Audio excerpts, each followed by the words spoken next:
Abrir a sua Bíblia nessa manhã de ceia. No texto de Hebreus, capítulo 11, nós vamos ler do 35 ao 40.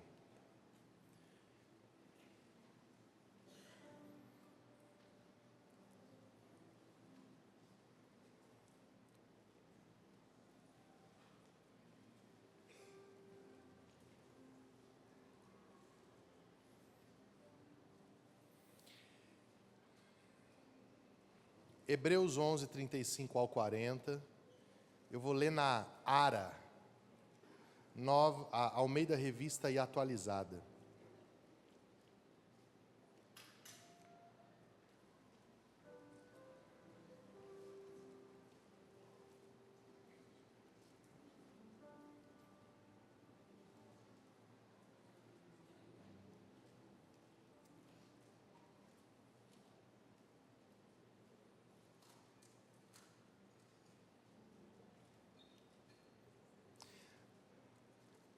Aliás, eu vou ler a partir do 30.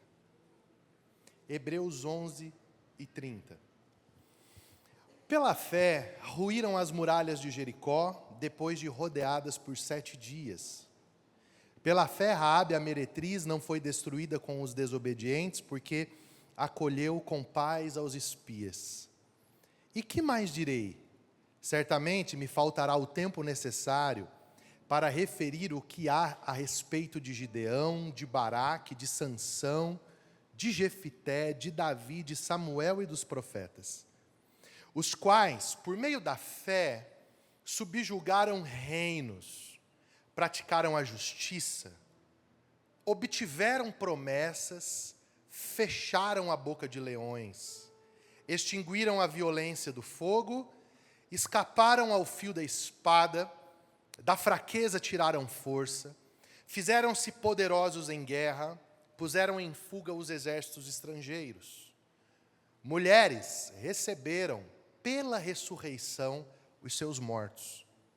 Alguns foram torturados, não aceitando seu resgate, para obterem superior ressurreição. Outros, por sua vez, passaram pela prova de escárnios e açoites, sim, até de algemas e prisões. Foram apedrejados, provados, cerrados pelo meio, mortos a fio de espada. Andaram peregrinos, vestidos de pele de ovelhas e de cabras, necessitados, afligidos, maltratados. Homens dos quais o mundo não era digno. Errantes pelo deserto, pelos montes, pelas covas, pelos antros da terra. Ora, todos estes obtiveram bom testemunho por sua fé.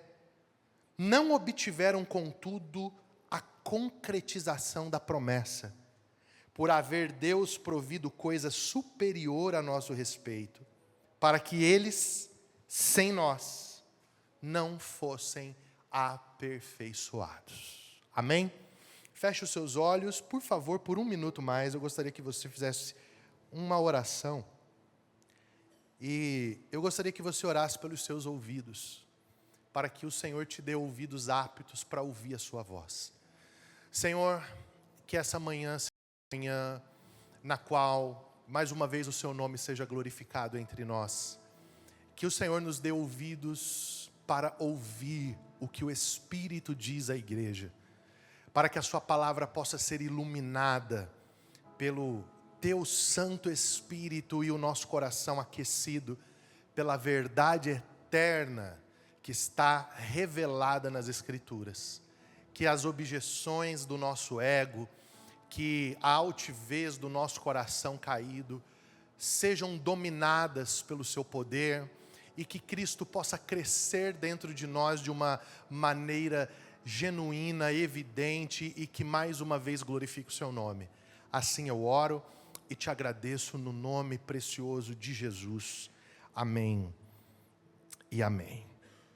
Queridos, uma das coisas que nós precisamos olhar como igreja evangélica é para o nível do distanciamento de identidade que nós temos como movimento do nosso fundador. Jesus, ele não é o fundador da igreja evangélica. E também não é o fundador da igreja católica, como propõem alguns. Jesus, ele é o fundamento da sua igreja. A igreja que ele anunciou em Mateus capítulo 17, quando ele diz, Mateus capítulo 16, quando ele está em Cesareia de Filipe, diz: eu edificarei a minha igreja, as portas do inferno não prevalecerão contra ela. E ele dá o start, o parto da sua igreja na cruz, quando morre e inaugura a nova aliança, na qual a igreja está inserida. Então, Jesus, ele não fundou nem o movimento evangélico, nem o catolicismo. Jesus, ele fundou a igreja. Amém?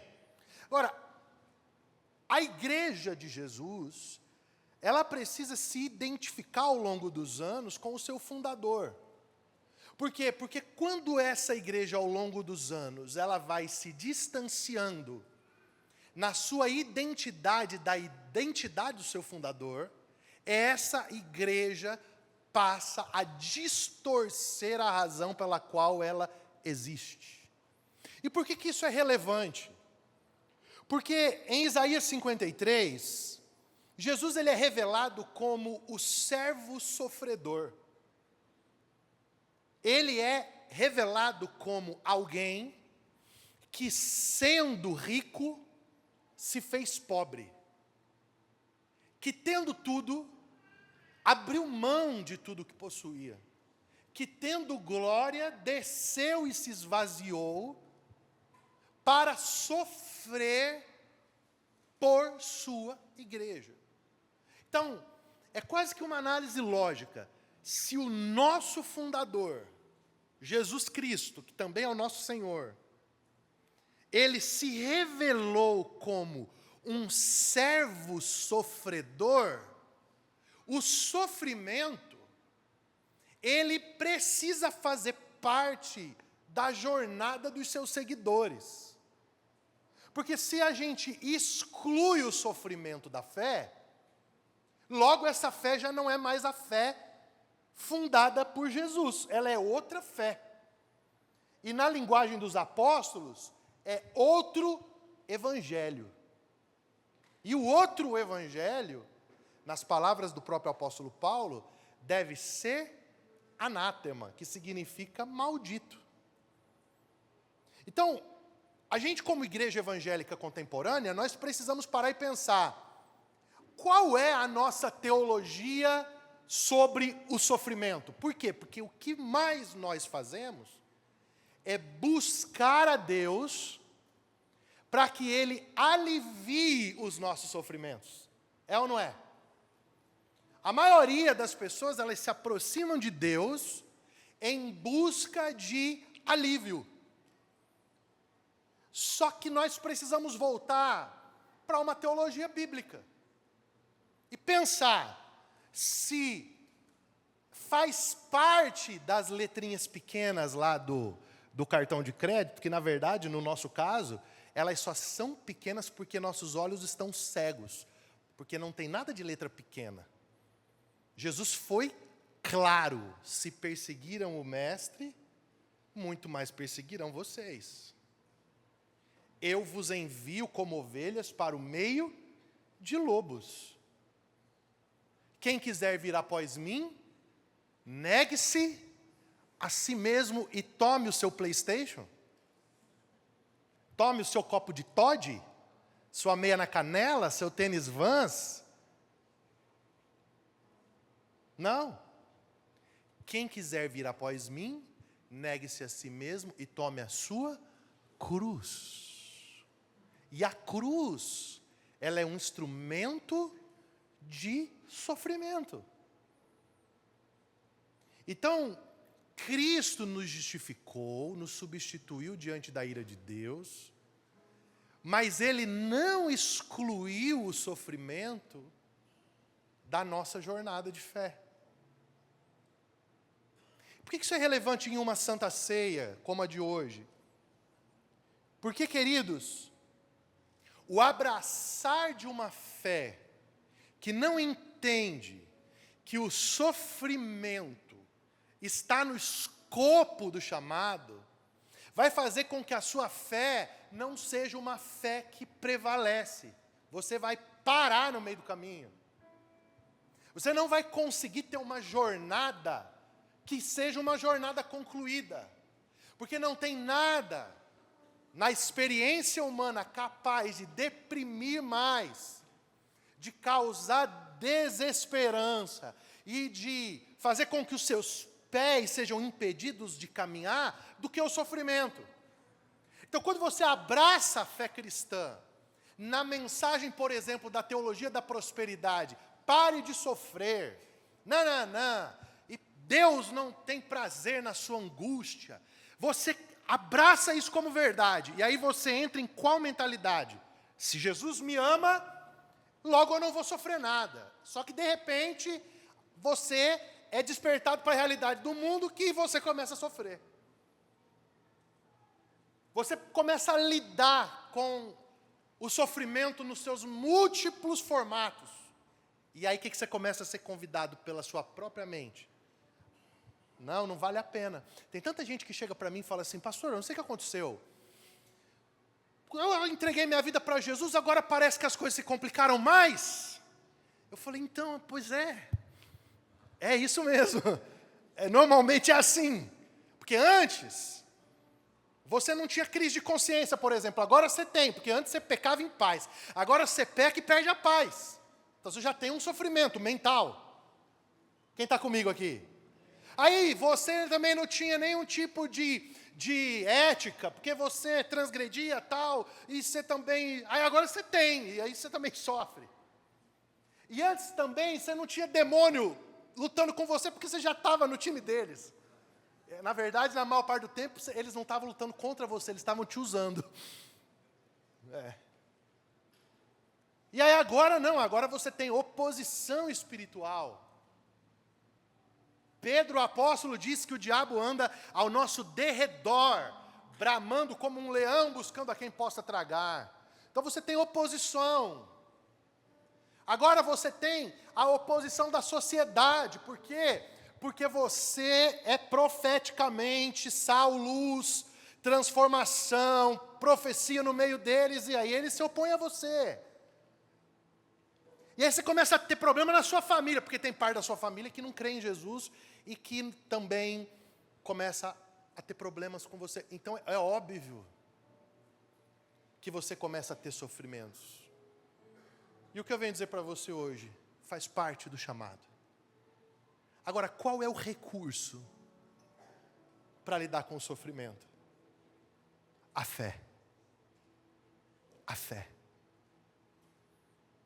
Veja, a fé, ela não é apenas uma ferramenta capitalista ou mercadológica que você usa para tirar coisas de Deus. A fé é um dom celestial te dado para suportar a execução da missão que Deus te entregou.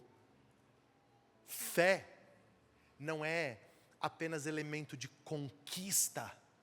Fé é graça de Deus para você permanecer, para você ir até o final, para você vencer. Não vencer no sentido de eu venci na vida, mas no sentido de eu venci o mundo.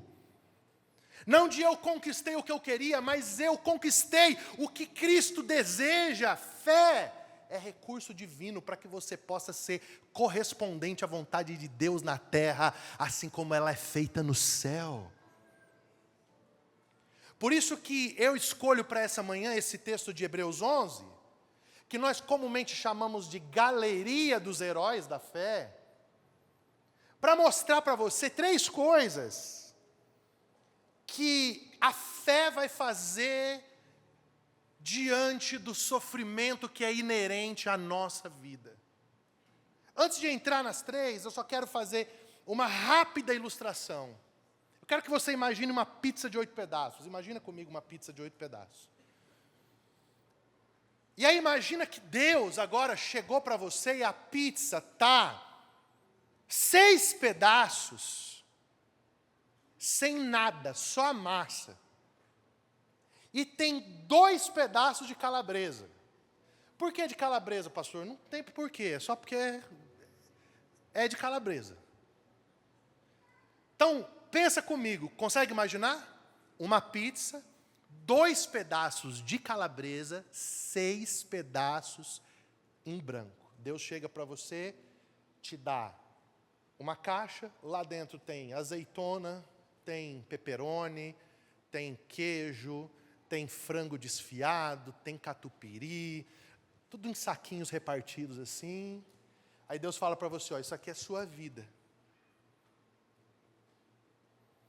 Você vai fazer 6 pedaços dela.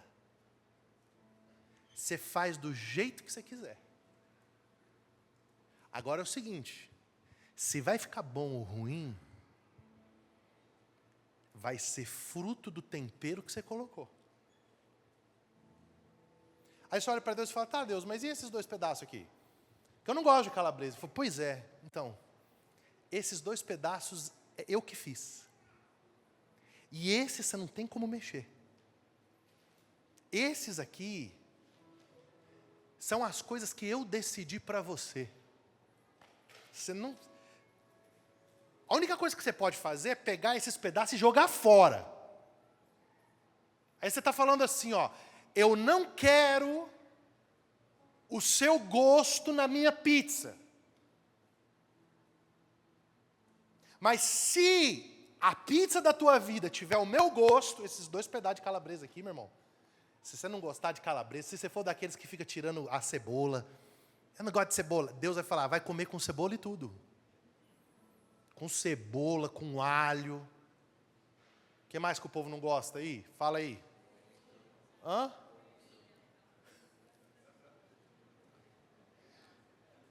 Coentro.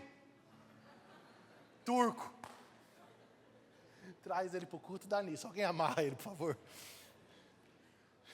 Gente, do ter negócio, cara. Não tem negócio. Aí presta atenção, olha aqui, você pega e fala, então tá bom, Deus, eu vou fazer.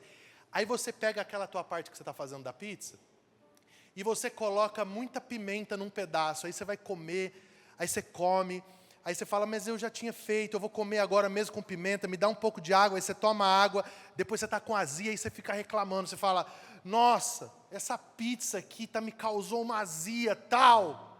Deus, que isso? Aí Deus vai falar para você, isso aqui é a lei da semeadura. Você semeou pimenta e você colheu azia. Então a primeira coisa que eu quero te falar aqui, grava isso antes de eu entrar no texto, é que existem sofrimentos na nossa vida que eles são autoimpostos. Eles não têm a ver com a vontade de Deus. Eles são frutos da sua escolha. Para eles, o seu recurso não é fé, é sabedoria. Faz sentido o que eu estou falando para você? É sabedoria. Gente, a maioria das pessoas que me procura para falar dos seus sofrimentos, me procura para falar dos temperos que elas mesmas colocaram nas suas pizzas, estão reclamando do que elas mesmas fizeram. E sabe, tem bem pouco para fazer nessa área, porque quando você escolhe coisas sem sabedoria, fica muito difícil de você conseguir arrancar a colheita que você plantou para você. Então isso existe. Isso existe. Então pega essas 6 fatias da pizza hoje, você sai daqui e sai pensando, o que eu estou fazendo com a parte da pizza que Deus me permitiu escolher? Como que eu estou gerindo o meu tempo? Como que eu estou gerindo o meu relacionamento? Como que eu estou gerindo a minha alimentação? Como que eu estou gerindo o meu corpo? Como que eu estou gerindo? O cara 160 quilos, sedentário, infartou. Aí alguém vem e fala, ai meu Deus, como que Deus permite um negócio desse?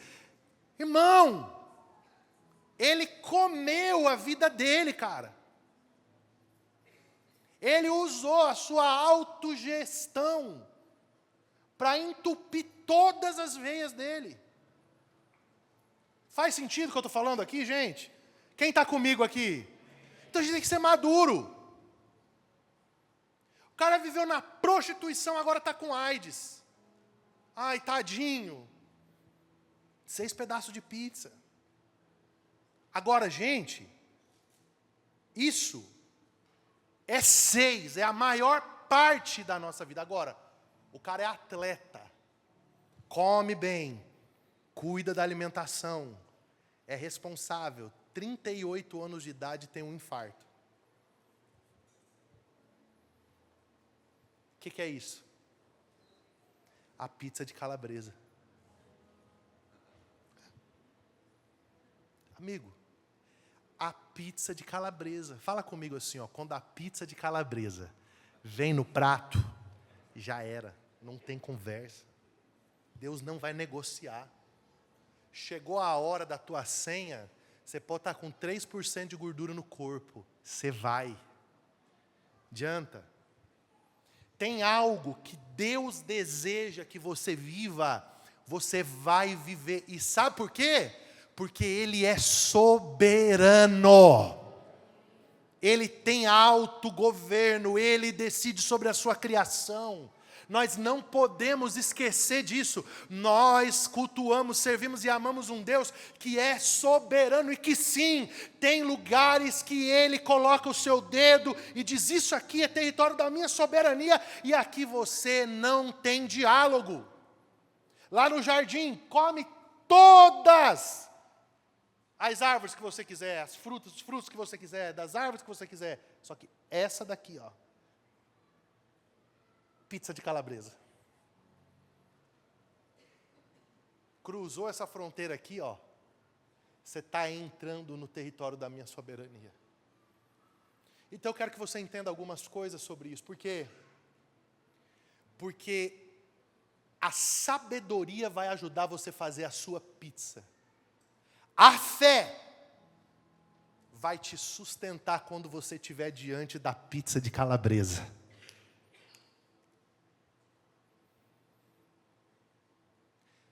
A fé é o recurso quando você encosta na carreta trucada da soberania de Deus na sua frente. Você fala agora. Você olha para a direita, subiu um muro. Olha para a esquerda, subiu um muro. Olha para trás, não tem como voltar. Olha para frente, está tudo fechado. Tem quem? Você e Deus. E Deus olhando para você e dizendo: pizza de calabresa, tá, ó. Come. Deus, mas não era o meu sonho. Pois é, mas é o meu. Come. Deus, mas não é o que eu queria. Pois é, mas é o que eu quero. Come. Deus, mas eu nunca planejei isso na minha vida. Pois é, mas eu planejei. Inclusive antes que você fosse feito no ventre da sua mãe, eu te escolhi, te santifiquei e te dei as nações por profeta. Pizza de calabresa, come. Aí você tem 2 escolhas. Ou você se rebela e vira inimigo de Deus e vai comer o pão que o diabo amassou. Ou você se submete e diz: Deus, seja feita a sua vontade na minha vida. Eu pensei que vocês iam dar tanto glória a Deus hoje cedo, eu vim animado, cara. Eu pensei que isso aqui ia ser um culto pentecostal. Não sei por que você não está glorificando a Deus. Nós nem chegamos na glória do sofrimento. Calma, você vai dar glória ainda hoje aqui. Terra! Preste atenção aqui, primeiro. Quando você está diante da vontade soberana de Deus, você vai ter que entender que a fé, ela vai fazer com que você consiga experimentar o ambiente das intervenções sobrenaturais de Deus na sua vida. A pizza de calabresa nem sempre vai ser aquilo que você acha. Eu vou falar uma coisa aqui, só porque a Susan está aqui, e quando ela está eu posso falar do meu passado, que daí depois vocês não ficam falando para ela assim: ele estava lá falando das ex-namoradas dele lá no púlpito. Mas eu tive uma namorada, na minha adolescência, que, sabe aquele amor de adolescente? Alô? Oi. Ah, desliga você. Não, desliga você. Não, vamos desligar junto. 1, 2, 3. Você não desligou, né? Era isso aí. E eu era apaixonado. Se eu soubesse a glória que tinha na minha frente, eu nunca tinha nem me apaixonado. Mas não sabia, né? Visão limitada. E aí, um dia minha mãe que está ali atrás, chegou para mim e falou assim, eu tive um sonho com você. Eu falei, foi, mãe? Ela, pizza de calabresa. Eu falei, conta o sonho, mãe de Ná. Desfiz da profeta. Ela falou, primeira coisa, essa moça que você namora não vai ser tua esposa. Eu olhei e falei, a senhora está doida? Só o amor da minha vida. Ela falou, não é, ó, eu vi você chegando aqui em casa com uma mulher, uma moça, de outro lugar. Você estava com uma aliança de noivado no dedo, e ela tinha uma caixinha de lembrança do casamento de vocês na mão. Só que não é essa moça. Irmão, eu fiquei revestido. Briguei com a minha mãe. Quando foi, mãe? Confusão lá em casa. Aí sabe o que eu fiz? Parei de orar. Por quê? Porque eu não queria que Deus falasse nada, você sabe, né? Já viveu isso, né? Se entregou agora. Parei de orar, por quê? Porque eu não queria que Deus falasse comigo, mano. Porque eu tinha certeza que se eu ajoelhasse, Deus ia falar assim, não é ela. Então eu digo, para eu não ouvir, melhor não orar. E fui levando aquilo. Por quê? Porque a gente às vezes acha que a vontade de Deus, ela só tem a ver com a nossa desgraça. Não, ela não tem a ver com a nossa desgraça, ela só tem a ver com a interrupção dos nossos planos. Fala para quem está do teu lado aí, me ajuda, fala assim, ó, a vontade de Deus não é a sua desgraça, ela só não é a sua vontade, é simples. Agora, qual que é a boa notícia? Vem cá, amor, um pouquinho. Rapidinho. Só para a igreja ter noção do que é a glória de quem sofre. Vem cá. A vontade de Deus é boa, perfeita e agradável. Olha isso daqui, ó. Olhou? Vocês viram? Só que tem dono, tá? E eu atiro bem, então só para avisar. Gente, se eu soubesse, eu tinha orado no dia, já entregando tudo. É ou não é? Mas você fica, ai não, eu quero que seja feita a minha vontade. Não. Só que a fé, ela coloca você nesse lugar onde a intervenção da vontade de Deus destrói a sua vontade. E para entregar a sua vontade, você vai precisar ter fé de que a vontade de Deus é boa, perfeita e agradável. Então aqui você vê o escritor aos Hebreus dizendo o seguinte, preste atenção. Pela fé, versículo 32, eles subjugaram reinos, praticaram a justiça, obtiveram promessas, fecharam a boca de leões, extinguiram a violência do fogo, escaparam do fio da espada, da fraqueza tiraram força, fizeram-se poderosos em guerra e puseram em fuga exércitos estrangeiros. Sabe o que é isso? Isso é uma dimensão da fé bíblica. A fé bíblica, ela te habilita a avançar nos territórios que a vontade de Deus te entrega. Amém? Então a fé bíblica, ela pode produzir sim na sua vida livramento. Ela pode produzir sim na sua vida a boca do leão sendo fechada. O Daniel não foi para a cova dos leões e o leão ficou a noite inteira tentando comer e não conseguiu. Por quê? Porque a boca do leão foi fechada por uma intervenção de Deus. A fé faz isso.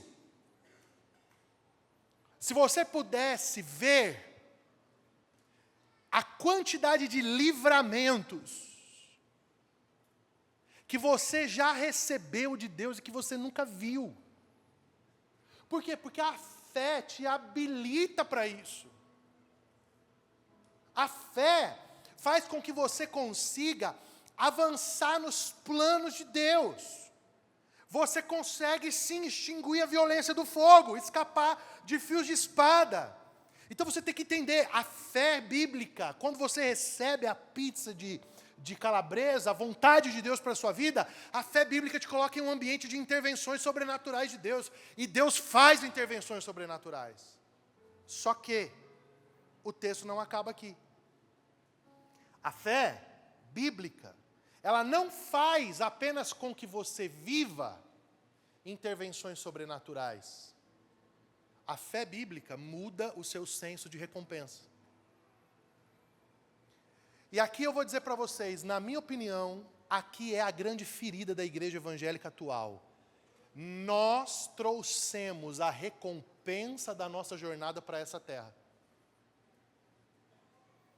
Então, se você hoje olha para a oferta do mercado evangélico, ou eles estão te oferecendo prosperidade financeira, ou eles estão te oferecendo fama, ou eles estão te oferecendo uma vida sem nenhum tipo de problema. Só que isso aqui não existe. Fala assim comigo, isso não existe. Só existe no Instagram. E nós trouxemos essa recompensa para agora. Então, a nosso senso de dar certo é o quê? Uma igreja cheia. Então, a gente deu certo. Gente, isso não tem nada a ver. O evangelho não é um chamado para dar certo. O evangelho é um chamado para ser fiel. E fidelidade não se mede em números. Fidelidade se mede no fim da sua jornada. Quem mede a sua fidelidade não são os resultados, quem mede a sua fidelidade é o Senhor. É Ele que te vê. É Ele que sabe as motivações mais ocultas do seu coração. Então, cara, tá bom, uma igreja com 2, 3 cultos num domingo cheios, uma quarta-feira cheia, expandindo, tal, isso é sucesso? Não, isso não é sucesso. Sucesso é naquele grande dia Jesus olhar para mim e falar assim, eu sei das suas falhas e dos seus pecados, por isso eu morri na cruz por você. Porém, servo bom e fiel, eu vi o seu esforço para cumprir a minha vontade. Que bom que você comeu a pizza de calabresa e você teve fé para isso. Venha e possua o meu reino. Isso é sucesso. Então, nosso senso de recompensa, ele precisa ser tirado dessa terra e ser levado para a eternidade. A nossa recompensa não está aqui. Ontem eu estava falando com o Dr. Léo sobre isso, pastor Léo. Falei, cara, não tem como a gente não ser humilde, porque quando você entra naquele hospital com aquela batinha, com o bumbumzinho de fora, e pior, a enfermeira é da igreja. Isso uma vez, Marcos. Fui fazer uma cirurgia. Quando eu chego no centro cirúrgico, só com a batinha, a irmã da igreja. Oi, Tiago. Eu disse, não, o que a irmã está fazendo aqui? Eu sou instrumentista do centro cirúrgico. Eu falei, não. Eu não acredito.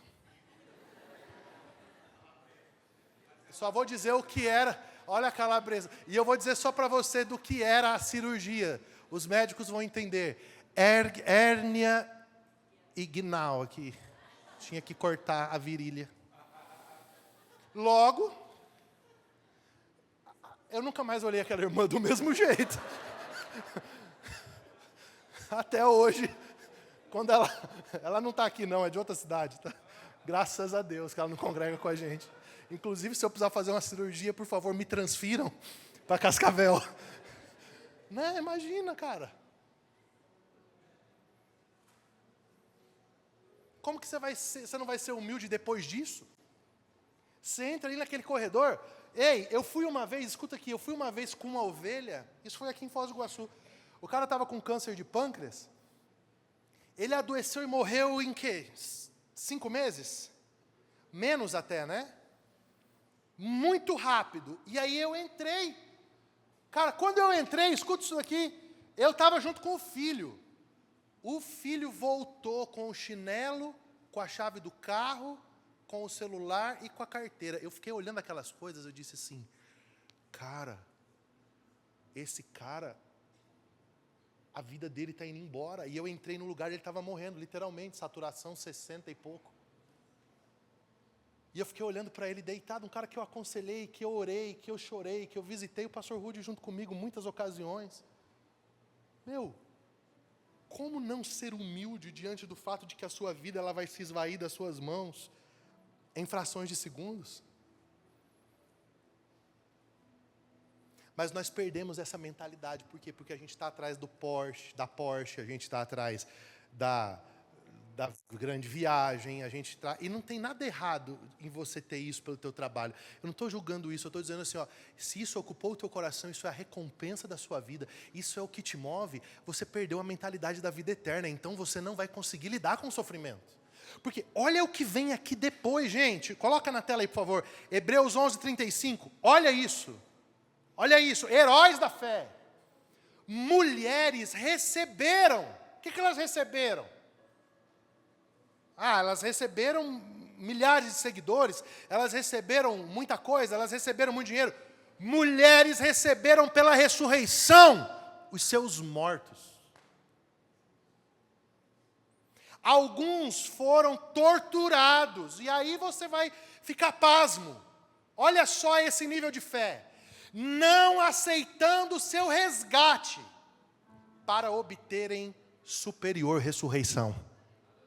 Sabe o que é isso? É alguém chegando para você e falando assim, ó, vem cá que eu vou te salvar, você não vai morrer. E o cara falou, não, eu vou morrer. Vocês não estão entendendo, isso aqui é sobre uma superior ressurreição.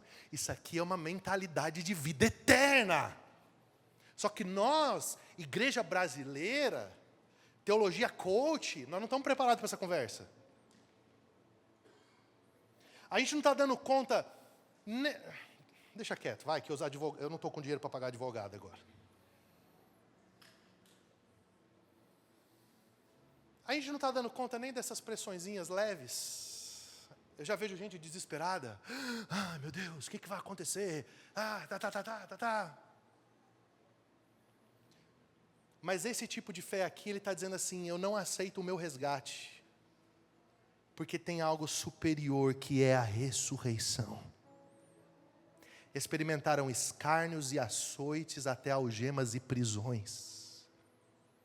Foram apedrejados, provados, cerrados pelo meio, mortos ao fio da espada, andaram peregrinos, vestidos de peles de ovelhas e de cabras, necessitados, afligidos, maltratados. Você quer saber o maior elogio, o maior título que um ser humano pode receber nessa terra?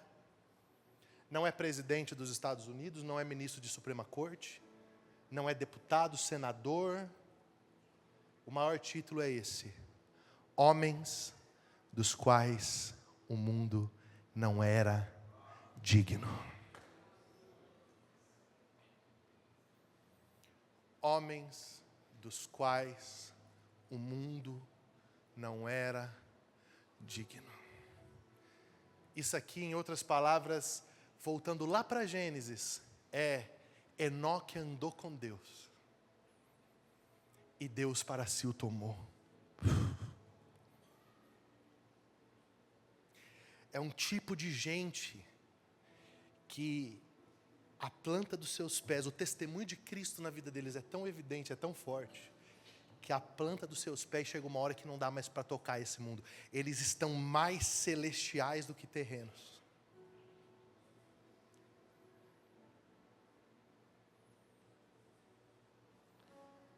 Mas tem algo para a gente terminar e cear. Todos esses, tanto os que pela fé conseguiram apagar a força do fogo, escapar do fio da espada, quanto aqueles que não apagaram o fogo, mas morreram no fogo. Não escaparam do fio da espada, mas foram decepados pelas guilhotinas de Roma. Esses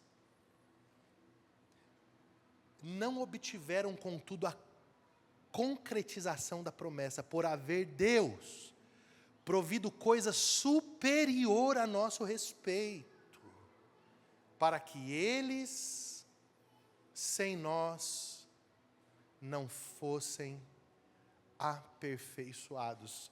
Sabe o que o escritor aos Hebreus está dizendo? Esse estilo de vida não terminou com eles. Existe uma corrida que precisa ser completada, e a corrida, quem corre é a nossa geração. E é por isso que quando ele termina o capítulo 11, o que ele diz no primeiro versículo do capítulo 12? Passa o 12:1 aí para a gente. Portanto, conjunção adversativa. Uma ideia que está sendo continuada, não é uma nova ideia. Portanto, também nós, visto que temos a rodear-nos tão grande nuvens de testemunhas. Quem são as testemunhas?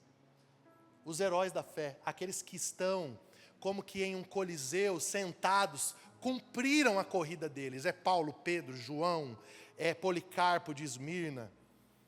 Sabe? Policarpo, a história dele é tão linda, né?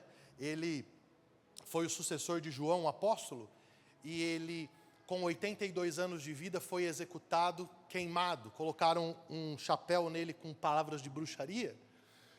E aí diziam para ele, nega Jesus ou nós vamos acender a fogueira. E aí ele dizia assim, como eu posso negar aquele que em 82 anos de vida nunca me negou? Aí ele dizia, e se ainda eu negá-lo, o que eu direi a estes que eram os discípulos? E aí eles acenderam a fogueira, e a história conta que do meio do fogo ele glorificava Jesus. E por isso da grande frase do primeiro século, o sangue dos mártires é a semente do Evangelho. É uma fé radical, e a gente está preocupado com a fatura do cartão que vai vencer dia 10.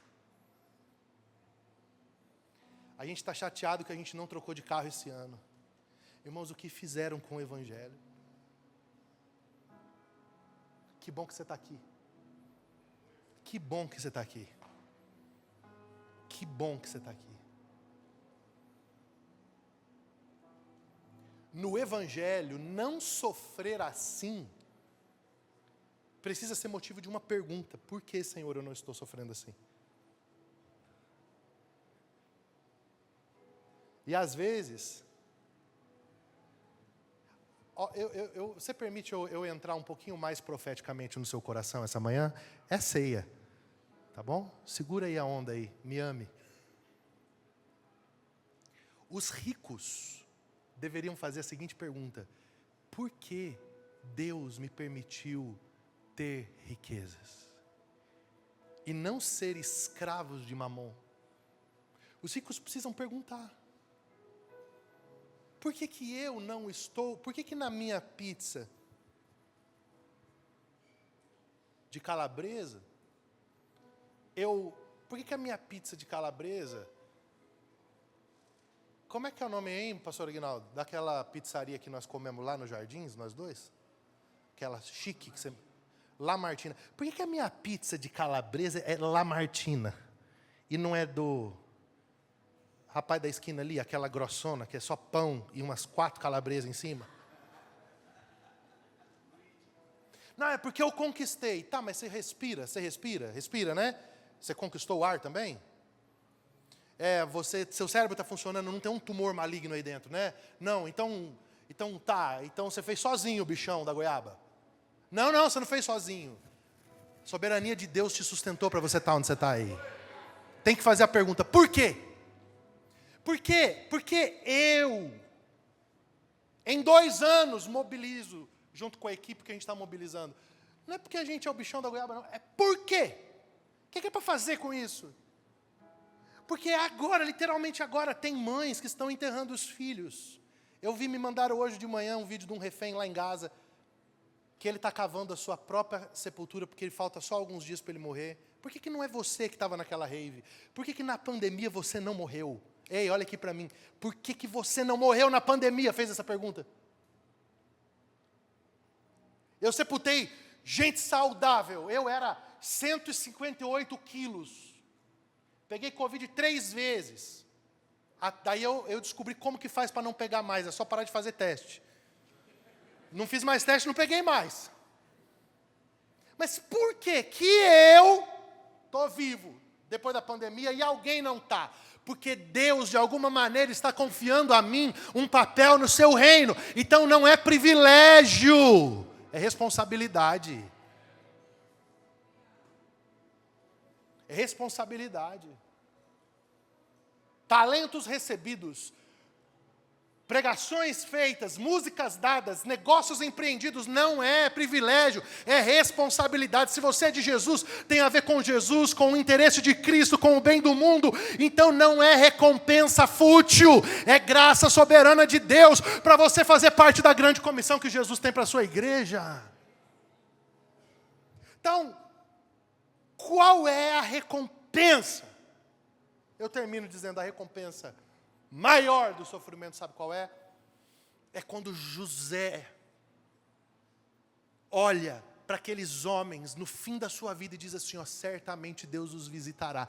E quando Ele fizer isso, leva os meus ossos daqui. Sabe qual que é a recompensa? A recompensa é saber que o plano de Deus está a caminho, ele não está feito. E que vai chegar um dia que todos nós, vivos e mortos, quem sofreu muito, quem sofreu pouco, todos que cremos em Jesus, nós estaremos diante de uma grande mesa, ressuscitados, com corpos glorificados, o próprio Cristo servindo o vinho novo para as nossas mesas, e nós olharemos um na face do outro, e cantaremos ao que está assentado no trono, seja a glória, seja a honra, pelos séculos dos séculos.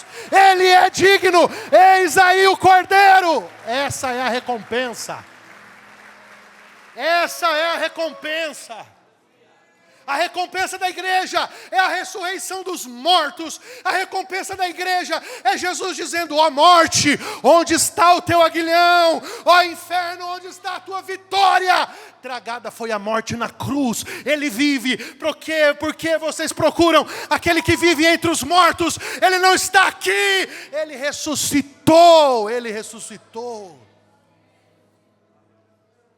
E para arrematar e fechar, Paulo vem em 1 Coríntios 15 detonando e diz, se você espera de Cristo apenas para essa vida, você é mais miserável de todos os homens. Nossa esperança não é essa vida. Essa vida vai embora. E eu vou terminar dizendo uma coisa para você, todo mundo que está aqui dentro vai morrer um dia, a menos que Jesus volte e você seja arrebatado. Você vai morrer. Ou vai ser infarto, ou vai ser câncer, ou vai ser AVC, ou vai ser velhice, você vai morrer. Não tem como escapar.